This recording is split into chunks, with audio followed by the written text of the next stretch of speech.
Mickey Mouse is in this movie. Disney made a deal with the producers to get Mickey Mouse in this movie. Tell me that doesn't look terrifying. You don't think a 7 or 8 year old kid watching this now? Not the way the world is today, where they have iPads and they can watch whatever they want. Maybe. What a shame, because it's a masterpiece. Maybe. I don't kids have are kids, ruined. So I don't know.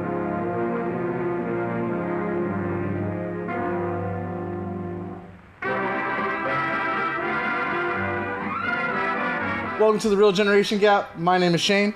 I'm Fred Satilli. And this is the show where we review movies, old and new. And today we have a really old one recommended by Fred right here. And that is March of the Wooden Soldiers. Before we get into the review, please make sure to like, comment, and subscribe. Most importantly, subscribe so we can keep doing these movie reviews.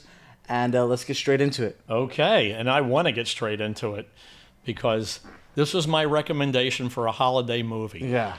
And we just did a review on the movie Thanksgiving. Mm-hmm. And when I was little, this movie was shown every Thanksgiving. Yeah, and every single kid in the whole town watched it every time. And you've said this is the best holiday movie of all time. So. Absolutely. And you stand by that.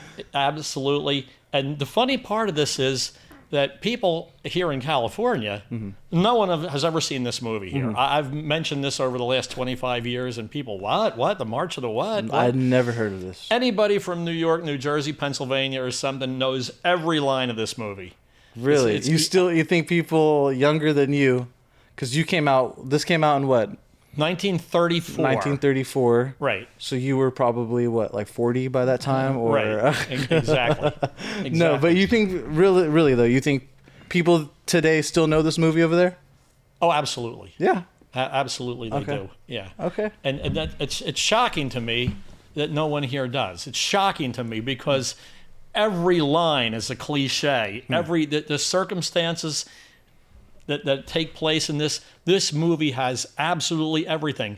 It's about an hour and 15 minutes long, which is good attention span for a little kid. It's a great attention span for me too. It's got right. What need I say? It's got romance. It's got music. It's got mythology. It's got horror. It's got monsters. It's got Santa Claus. It has every nursery rhyme character plays a role in this. Whether it's the Mickey Mouse or the Three Little Pigs or whoever, Bo Peep losing her sheep, it just has it all. Yeah. The king, it's got a king. They go in the dunking chair when they do a crime. The amount of stuff in that amount of time is fantastic. And on top of it all, Laurel and Hardy as Tweedledum and Tweedledee. Yeah, I'd never heard of them, but they were pretty funny. Yeah. You've never heard of Laurel and Hardy? No, never heard of them. The story starts with Mother Goose opens up the nursery rhyme book, and she takes you to Toyland, where they make the toys that Santa Claus takes. Toyland, Toyland, every girl in Boyland. Yep. And what happens there? There's the old woman that lives in the shoe, and Bo Peep who lost her sheep. It's got everything. And then all these people, the drama that they have together, and then of course they need a villain. And that's the evil Barnaby. And he's supposed to be like Scrooge, am I right? Yes. Okay, he's Scrooge. He's that kind of a character, like the one that everybody knows. They're respectful to him. They call him Mr. Barnaby, even when he's doing horrible stuff. Because back then, you called everybody Mr. When I was growing up, if there was a guy who was a couple years older than you, Mr. Schildmeyer. That you'd be respectfully call an elder person Mr. Or Miss or Mrs. Can't assume now. Now it's like, hey, buddy. Everybody's, yo, right? That kind of decorum is gone. Yeah. And the decorum. You think that's a good or a bad thing? It's a terrible thing. You think so? It's a collapse of culture. Yeah, it makes ugly culture. It doesn't make handsome culture. Handsome, dignified culture. Right?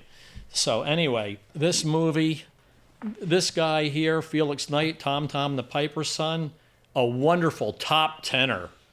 And he does 3 musical numbers. I didn't even realize until now, watching it recently, that there were 3 numbers, because there's one of them that's the hot one. It's when he's lulling Bo Peep to sleep because they're in the netherworld and she's tired and she's scared. And so he's lulling her to sleep. And look what happens when he wants her to go to sleep.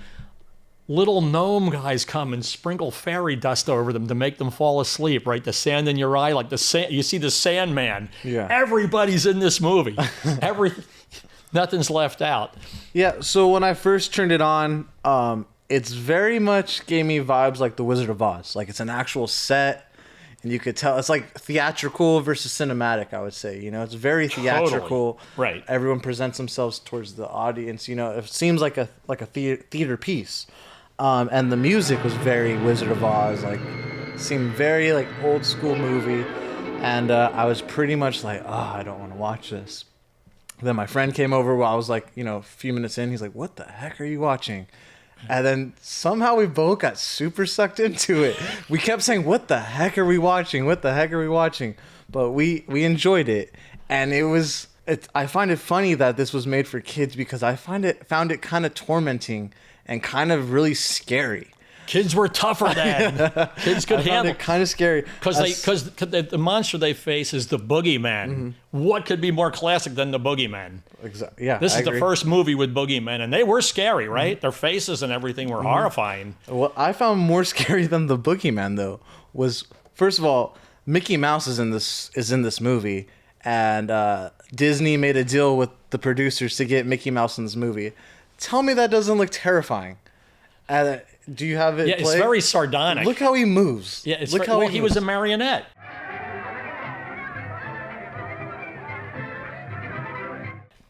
It looks like he's a demon. Yeah. Watch.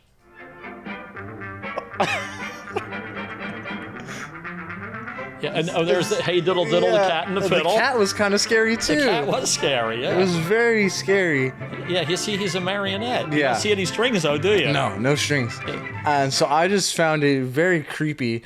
And this and his thing was when the boogeymen attacked Toyland, he got in a blimp that had a bicycle that you rode the bicycle. It made the propeller go in the blimp, and then he threw little firecracker bombs onto the boogeymen. So great. Everybody had their own way of fighting the boogeyman. Mm-hmm. They had their own little unique weapon to their character. I thought, I saw Mickey Mouse being in this alone. I thought was very interesting, especially like you said, a marionette version. Yeah, because he wasn't in Mother Goose. No, he's not. He's not really even a classic, fairy tale. He's a character from Disney. Mm-hmm. So, but they said, I read that they made a deal to put him in this to have some relevance, I heard a great Disney joke. The guy said, I went to see Disney on Ice. Turned out it was just an old man in a freezer. Oh, I get that. That's horrible. Yeah. Anyway. Yeah. But, it was a pretty interesting movie. I don't think it holds up as well today, but I think it would have a great place amongst, like, stoner culture. Totally. Yeah. If you're baked, you can watch this movie. You'll be freaked out all the way through. Yeah, I think it might be like a cult classic for stoner culture. I don't think it would hold up today's audience. I don't think you can get people to watch this, convince them. It's context. You couldn't make this. This has to be an old movie. Mm-hmm. That's the whole real generation gap thing. Mm-hmm. Everything has to be in context. When I show you these movies, you have to know the time. Yeah. It's like how Dr. Strangelove, when it came out in its time, it was so topical and on point that the audience loved it. Yeah. And it's the same thing with this. This was, I watched it my entire, I would say from 8 to 18 every Thanksgiving. When you get older, somehow it still remained irresistible. It's like, well, it's Thanksgiving. We're going to watch March of the Wooden Soldier. Mm-hmm. This is before they had Snoopy, Christmas, or anything like that. What's the one with the lamp? Is that A Christmas Story? Is that what it's called? The lampshade, it's a leg, and it's a kid with his little gun. Right. I think that's the one that was like, I'd never even really watch it, but that was the one that was always Macaulay on for Culkin me. Or something? Yeah, I don't think it's him, but it looks somebody like that. Yeah. One of those kids. Yeah. So that was kind of the one that was on Thanksgiving for me, but I never even really paid attention to that. So the fact that this was on every year till you were 18. Well, you have to realize every single person, every kid watched this. Mm-hmm. My Little League team, all those kids watched it. Like during that time, there was no kid on the street anywhere. They were all in there glued to this because there was one chance. Same thing with The Wizard of Oz. When The Wizard of Oz was on, you watched it. Yeah. Everything else was canceled. You weren't doing your homework. You didn't care. And that's another generation gap right now too, because we have Netflix, we have Amazon TV, we have Hulu. We can choose what we want to watch. Once a year. If I want to watch this Christmas movie, I can put that on right now. If I want to watch this other one, I can put it on tomorrow. But back then, it was this is what time it's airing. Catch it or miss it. Right. That's pretty interesting to think about. Right, and it was that way. Because at that exact moment in time, like you said, everyone was glued in. When the Beatles were on Ed Sullivan on Sunday evening, the following Monday morning, the entire United States talked about it. Mm-hmm. Everybody watched that. Everybody from kids to adults. Yeah. There was nothing else going on. And then I guess after that you watch Bonanza. but anyway, I like Bonanza. I want everybody in California to see this. I feel bad that you don't know this. When Barnaby stalled the three little pig, right, Elmer, and they found the sausages in Barnaby's cellar to prove that he had killed the pig. And then Laurel and Hardy were sitting there, and Stan Laurel started eating the sausages. They were Exhibit C, and he had that line where he goes, "It tastes like pig," and then he says, "See if you think I think it tastes like pork," and he said, "It's not pig nor pork, it's beef," and then that's how they knew that the pig was still alive because the sausages were beef sausages, right? Anybody my age knows that line. Like every time they eat a sausage, they think it's not pig nor pork, it's beef. And the fact that I came out here to California 25 years ago, and I would allude to these things, I'd make a statement like that, and they look at me like I was insane.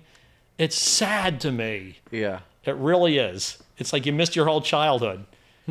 So that's why if you're an East Coaster and you're watching, I would like to know if you guys have seen this movie, if you know what Fred's talking about, because I had never heard of this prior to him recommending this. So I find that very interesting that you think it's a East Coast thing. How about when Stan Laurel reached into Barnaby's pocket and the mousetrap got him, and Barnaby said, "Big bait catches big rat." Everybody my age knows that line. Yeah. Everybody knows big bait catches big rats. I'm glad you enjoyed it. Yeah, I had fun with it. What did you think about the boogeymen attacking Toyland? I thought it was scary. I thought it was pretty creepy. Yeah. And it's like a very old movie. It almost reminded me of the flying monkeys from Wizard of Oz, actually, which is also very scary. Because first of all, they were attacking little kids. Yeah, right. Little kids were being grabbed by the boogeyman, and those child actors, they were, these guys dressed up in the boogeyman. The boogeyman mask was horrifying. Yeah. The guy in the cat That's the cat in the fiddle, right? Yeah. And then the mouse antagonizes him all through the movie. Like I said in the beginning, it had everything. It had every kind of drama. It had romance, right? The Tom the Piper's son and wanted to marry little Bo Peep, but the evil Barnaby wanted Bo Peep, and he was trying to finagle a way to get her. And it's pretty creepy too. Finally, oh yeah, it was horrifying. And finally, he abducted her to where the boogeyman, the underworld, right? You had to go down the well or on the raft, like the river Styx, right? Like had a raft over to the boogeyman land.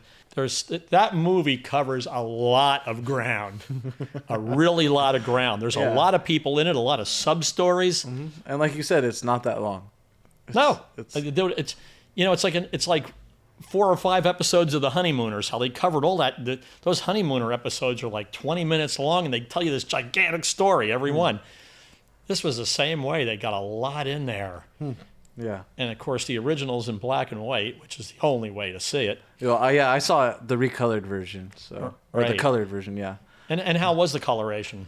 It was cool. I liked it. They did a good job. Yeah. I mean, it didn't look. Yeah, like it was done with magic markers or anything. No. It looked. Yeah. It's very interesting how they do that, and I think that alone is amazing.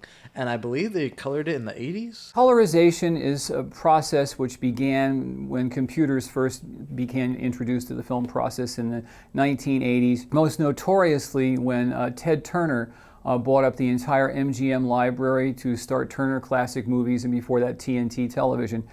He began aggressively colorizing films because he figured that there was no market for them as black and white movies. Unfortunately, there is some truth to this.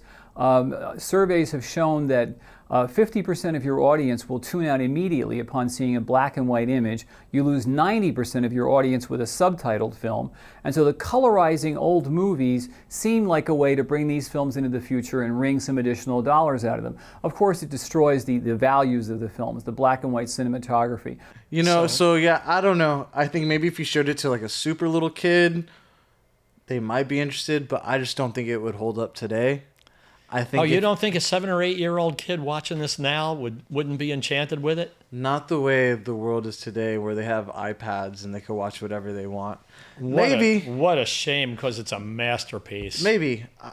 I don't kids have are kids, ruined. so I don't know. Kids are ruined. Maybe, but yeah, This movie was magical. I wouldn't go that far. I think it was fun. Okay. But I can see how it holds some sentimental value to you. Oh man. Oh man. I wanted you to see it, and I wanted everybody else to see it. That's what the show's about, right? The real generation gap. Would you be pissed if they remade it? Would you be pissed off if they remade it? I would have to see the remake. Okay, so you would be open to it. Definitely. Okay, Yeah. that's good to know. The fact that there's no CGI. I mean, this stuff is, there's marionettes and people. There's a guy in that cat costume. Yeah. Yeah. Probably a very tiny guy. And even a lot of the camera movements are very clunky. Oh, yeah. Very old school, very... Yeah, you see what they're like, Yeah. zooming in Yeah, like they it's a try to guy do walking towards you. Yeah, they try to do a truck shot, and it's just like all over the place. And, you kind of have to watch that and accept it for the time, like you said. So this is the holiday movie. This is the holiday season now. This is the time to do it. It's from Babes in Toyland. It takes place. Santa Claus is in the movie. He is in the movie, yeah. I just want to turn everybody on to this. So let me guess. And if they don't like it, well, Let me guess. You're giving it a 10 out of 10? Oh, there's no question.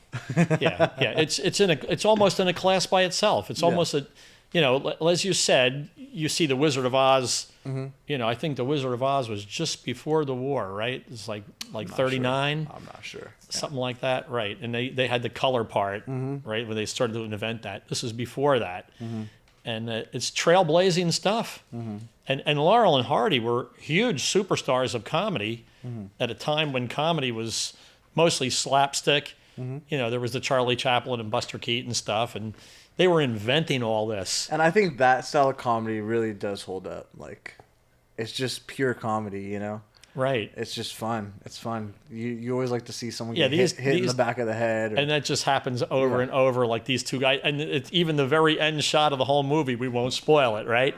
It's the most slapstick thing ever. Yeah, right? Absolutely. So, yeah, 10. I'm going to go... I really don't think it holds up, but I had fun with it, so I'm going to say like a 6.5. Okay. 6.5. It was a fun time, but I probably wouldn't watch it again. But you know what, Fred? If I ever have kids, I will make them watch it, and and you see what they say. I'll see what they say. They'll watch it on their pad, yeah, right? They can watch it on their... Exactly. I do have nieces, though, so maybe I'll throw it at them and see what they say. I would be honored if you would, and for the people watching this video, I really hope you watch this. I feel like it's a mission in life to bring this kind of stuff to people. You would never see this without me. No. And I'm hoping that this will be the case for a million other people. Hopefully. Because it's a masterpiece. It's the beginning. It is the beginning of cinema. I'll give it that, yeah. Yeah. Thank you for watching The Real Generation Gap. This has been a review of March of the Wooden Soldiers, a recommendation by Fred. I'm Shane Schuldmeyer. I'm Fred Satilli. And we'll catch you guys at the next one. As always, guys, please make sure to like, comment, and subscribe. Are you going to check out Fred's recommendation? Do you think it's too old? Do you think it stands up to today's standards of what kids can pay attention to? Can adults enjoy it? Let us know what you think. And as always, please subscribe. That's most important. We need those subscriptions to keep doing these reviews. Until then, we'll catch you guys at the next one.